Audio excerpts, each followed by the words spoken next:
Je vais simplement partager une ou deux histoires des hommes que Dieu a suscités dans le passé. Un homme comme John G. Lake. John G. Lake faisait partie des 9 hommes du réveil d'Azusa Street. Il était l'un d'eux. Oui, il était l'un d'eux. Il était avec F. Bosworth, avec William Seymour, avec Charles Fox. C'étaient ces hommes qui, à cette époque, ont fait descendre la gloire par la prière.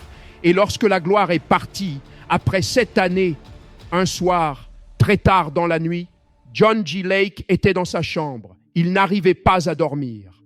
Alors il décida de sortir marcher dans la nuit et de prier en marchant. À peine avait-il quitté sa maison qu'il vit quelqu'un venir vers lui avec une lumière. Il pensa que c'était un agent de sécurité avec une torche. Mais plus la lumière s'approchait, plus il comprenait que ce n'était pas une lumière ordinaire. Elle était trop brillante. Et soudain, il réalisa que c'était un ange de Dieu qui s'approchait de lui. L'ange tenait une Bible ouverte dans sa main. La Bible était ouverte au livre des Actes des Apôtres, chapitre 1 et chapitre 2. Et l'ange dit à John, « La gloire d'Azusa est partie. Mais si tu peux payer le prix qu'ils ont payé dans Actes chapitre 1 et chapitre 2, si tu peux payer le même prix, alors même si la gloire est partie, elle reviendra sur tout homme qui accepte de payer ce prix. » Et l'ange disparut. Après cette rencontre, John G. Lake s'enferma dans sa chambre. Pendant 9 mois. Il ne sortit pas pendant 9 mois. Il cherchait la face de Dieu. C'était cet homme qui pouvait être transporté surnaturellement. Il pouvait être ici et en même temps être envoyé dans d'autres parties du monde, imposer les mains aux malades et revenir. C'est cet homme dont vous avez entendu parler pendant l'épidémie de peste bubonique, ce que nous appelons aujourd'hui Ebola. Il plaça le virus sous un microscope et le virus mourut. C'est cet homme qui mit fin à Ebola et à la peste bubonique en Afrique du Sud. C'est cet homme qui alla dans une colonie de lépreux et imposait les mains à tous les lépreux. Et le département des pièces détachées du ciel s'ouvrit. Des doigts neufs, des orteils neufs, des nez neufs. Il imposait les mains jusqu'à ce qu'il n'ait plus aucune force. Alors on le transporta jusqu'à un rocher. Il posa sa main sur le rocher et déclara « Je libère cette grâce sur ce rocher, que chaque lépreux vienne s'asseoir ici. » Et chaque lépreux qui s'asseyait là recevait des pièces neuves. Il y a une grâce que tu dois rencontrer, tu ne l'obtiendras nulle part ailleurs, pas par l'imposition des mains. Non, monsieur, tu dois aller mourir, tu dois t'enfermer. Tu dois prier et prier et prier et prier et pleurer et prier encore. C'est John G. Lake. Lorsqu'il quitta l'Afrique du Sud, il ouvrit 625 églises en 5 ans. Monsieur, essaie seulement d'en ouvrir une, tu comprendras. Puis il s'installa à Spokane, Washington, aux États-Unis. Et en l'espace d'1 an, 100 000 guérisons certifiées eurent lieu. À tel point que le président des États-Unis déclara la ville de Spokane, Washington, la ville la plus saine de toute l'Amérique, à cause d'un seul homme sorti de la chambre intérieure. 9 mois avec Dieu. Et il devint porteur d'une grâce incroyable. Je termine avec Tommy Hicks. Tommy Hicks était contemporain de A.A. Allen, Jack Coe, William Branham, Oral Roberts, Catherine Kuhlman, Aimé Semple McPherson. Il était là. Il voyait tous ses collègues. Beaucoup avaient fréquenté la même école biblique que lui. Ils opéraient dans une puissance brute. Mais lui, Tommy Hicks, fonctionnait comme un homme ordinaire. Jusqu'au jour où il dit « Non, je ne peux pas rester comme ça ». Quelqu'un crie « Je ne peux pas rester comme ça, je ne peux pas rester comme ça, je ne peux pas rester comme ça, je refuse de rester comme ça ». Tommy Hicks s'enferma pendant 40 jours et 40 nuits, sans nourriture, seulement de l'eau, criant vers Dieu. « Dieu, où es-tu? Dieu, où es-tu? Dieu, où es-tu » Il termina les 40 jours. Le ciel resta silencieux. Il sortit maigre comme un squelette. Il reconstitua son corps et il déclara « Je n'accepterai pas la défaite. Soit tu me montres ta gloire, soit tu me tues. » Il repartit pour 40 jours supplémentaires. « Dieu, où es-tu? Je dois voir ta gloire. Révèle-toi à moi. » Il termina les seconds 40 jours. Le ciel était toujours fermé. Il sortit encore, il reconstruisit son corps et il dit « Père, je repars encore jusqu'à ce que tu me visites, où je continuerai ces 40 jours jusqu'à ce que tu viennes. » Il entra dans le 3e cycle de 40 jours. Et pendant ces 3e 40 jours, un ange descendit dans sa chambre et dit « J'ai été envoyé du ciel. Ta prière est montée devant le trône de Dieu. Mon nom est pluie de guérison. C'est mon nom. Je suis attaché à ta vie. Je te suivrai chaque jour de ta vie jusqu'à ce que tu quittes cette terre. Ta première mission va en Argentine. Quand tu arriveras, demande un homme nommé Juan Perón. Dis-lui que Dieu lui demande de sponsoriser la radio, la télévision, les journaux et un stade pour 2 semaines de croisade. Dieu va envoyer la pluie de guérison. Et toute personne qui entrera dans ce stade malade sera guérie. Ensuite, Dieu guérira l'agriculture, puis il guérira l'économie. Et l'ange disparut. Tommy Hicks prit l'avion. Dès son arrivée en Argentine, il demanda Juan Perón. Il ne savait pas que Juan Perón était le président du pays. Il ne savait pas qu'il était anti-américain. Il ne savait pas qu'il était dictateur. Il ne savait pas qu'il avait fermé toutes les églises et interdit toute prédication. Il continuait pourtant à demander « Conduisez-moi vers Juan Perón ». Il arriva à l'hôtel. On lui dit « Juan Perón est le président. Allez à la Maison Rose. » L'Amérique à la Maison Blanche, l'Argentine à la Maison Rose, le Nigeria à la Maison Noire. Lorsqu'il arriva à la Maison Rose, un agent de sécurité sortit, pointa une arme sur lui et dit « Ne bougez plus, que voulez-vous » Il expliqua sa mission. L'agent répondit « Si ce message vient de Dieu, qu'il commence par moi. Je suis drogué, j'ai de l'hypertension, j'ai le diabète, j'ai plusieurs maladies. Si c'est Dieu, qu'il commence par moi. » Il dit « Officier, levez vos 2 mains. » La puissance de Dieu tomba. L'homme se mit à convulser. Lorsqu'il se releva, le personnel médical du ciel avait retiré chaque maladie. Il déclara « Monsieur, je sais que je suis guéri. Je suis proche du président. Revenez demain à la même heure. Je vous garantis une audience. » Le lendemain, Tommy Hicks fut introduit auprès du président. Le président dit « Que voulez-vous » Il transmit le message. Le président répondit « Regardez bien mon visage, je n'apparais jamais sur les affiches. J'ai un cancer de la peau, mon visage est déformé. Si ton Dieu apporte la guérison à l'Argentine, qu'il commence par moi. Monsieur le Président, levez vos 2 mains. » La puissance de Dieu tomba. Le président fit des roulades au sol et le Dieu de Naaman enleva l'ancienne peau et lui donna une peau neuve comme celle d'un bébé. Ce Dieu est ton Dieu. Tu le verras en 2026. La puissance de guérison de Dieu accompagnera ta vie jusqu'aux extrémités de la terre. Depuis la chambre haute, depuis la chambre haute, depuis la chambre haute. Waouh, Jésus.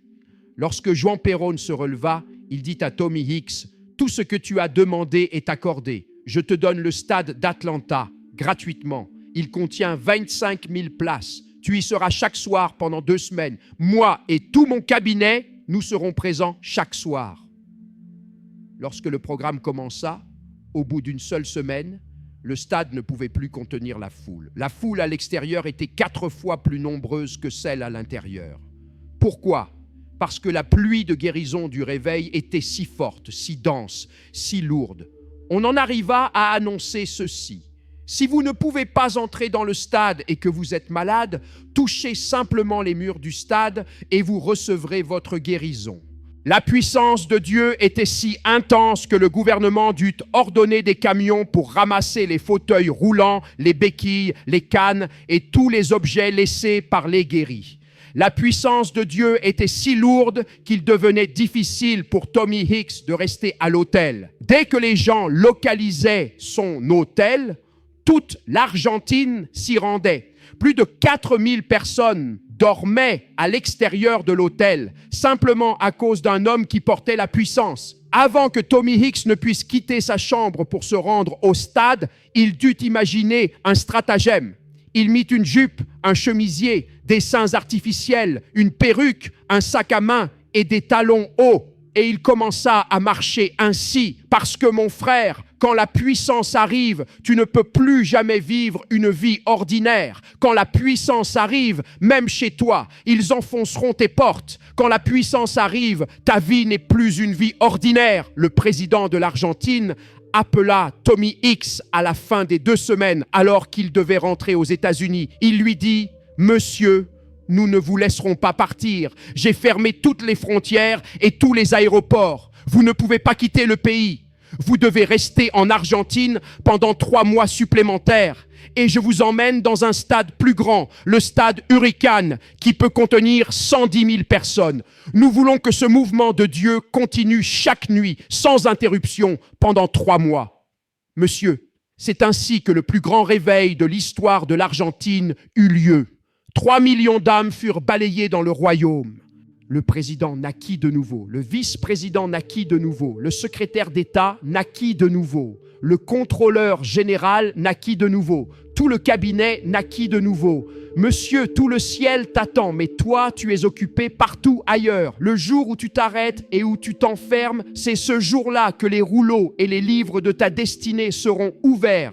Tu ne sais pas que tu es destiné à servir des présidents de nations. Tu ne sais pas que lorsque tu atterriras dans des aéroports, un tapis rouge sera déroulé pour toi. Et pourtant, tu gaspilles ta vie. Va dans la chambre intérieure. Il y a une élévation, il y a une mise à niveau. Lorsque Tommy Hicks quitta l'Argentine, il se rendit en Russie, derrière le rideau de fer, là où personne n'avait le droit de prêcher.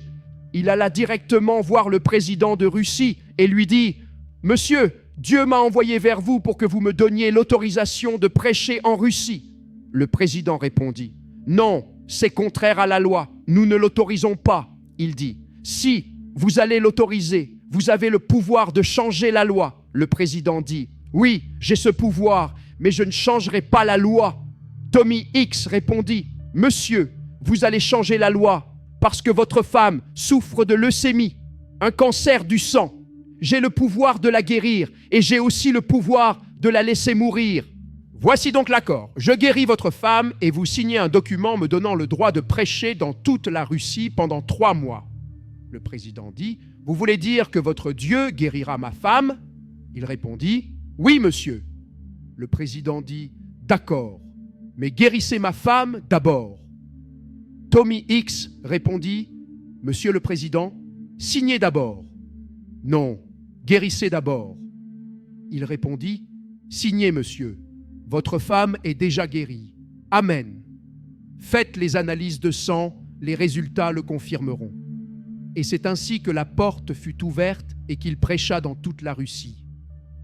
Lors de sa première prédication en Russie, une femme fut amenée pour traduire. Il prêchait et dit « Dis-leur que Jésus est le Seigneur de ce pays. » Elle répondit « Non. Je ne peux pas traduire ça. Staline est le seigneur de ce pays. » Il dit « Dis-leur Jésus. » Elle refusa, lui cracha au visage et partit. C'était son interprète. Lorsqu'elle partit, la puissance de Dieu tomba sur Tommy Hicks. Ce que je vous ai dit ce matin, la glossolalie, il se mit à parler en russe, par le Saint-Esprit, sans interprète. Il prêcha pendant 1 heure entière en langue russe par l'Esprit. Tout le peuple criait. Lorsqu'il s'arrêta pendant 5 heures, ils ne purent pas arrêter de pleurer. Puis la puissance de Dieu transporta Tommy Hicks. Il fut enlevé en esprit vers une autre ville pour y prêcher. Un homme qui est allé 40 jours, jusqu'à ce qu'un ange descende et dise « Je suis attaché à ta vie jusqu'à ce que tu quittes cette terre. Je ne sais pas qui tu es, mais je suis venu te dire ceci. Il y a un ange qui t'attend dans la chambre haute. Je ne sais pas qui tu es, mais il y a un rendez-vous céleste qui t'attend. Tout ce pourquoi tu luttes dans la vie se trouve dans la chambre haute. Dans la chambre haute. Quand tu vas à la cuisine, tu sens la cuisine. Quand tu vas aux toilettes, tu sens les toilettes. Mais quand tu vas dans la chambre haute, tu sens Dieu. La chambre haute, la chambre haute. Je ne sais pas ce que tu feras quand cette conférence sera terminée. Si tu diras « Oh, c'était puissant. Oh, c'était merveilleux. » Non, monsieur, ce n'est pas suffisant de raconter l'histoire. Quand tu quitteras cet endroit, un ange t'attend, un mandat t'attend, une fiole d'huile t'attend. Je poursuis ce que j'ai commencé ce matin. Je vous dis, restez là, restez là. C'est demain matin, par sa grâce, que je prierai pour vous. Je n'ai pas prié pour vous ce matin. Je ne prierai pas pour vous ce soir. C'est demain matin que je prierai. Et laisse-moi te dire ceci, des hommes se lèveront de cet endroit. Amen. Tu porteras le feu pour ta génération. Tu secoueras la nation du Nigeria. Tu secoueras le continent africain. Tu secoueras cette génération. Lève tes mains, lève ta voix. Commence à prier. Commence à monter. Commence à t'élever. Feu, mon Dieu, tu n'es pas encore entré dans le fleuve. Entre dans le fleuve. Commence à couler. Commence à couler. Il y a un ascenseur spirituel. Commence à démanteler les obstacles, les barrières, les oppositions. Démantèle les forces des ténèbres qui t'empêchent d'entrer dans la chambre. Déblaye le chemin dans le monde de l'esprit. Il y a une destinée qui t'attend. Que le cri de l'esprit s'élève, que le cri de l'esprit s'élève. Mon Dieu, mon Dieu, mon Dieu.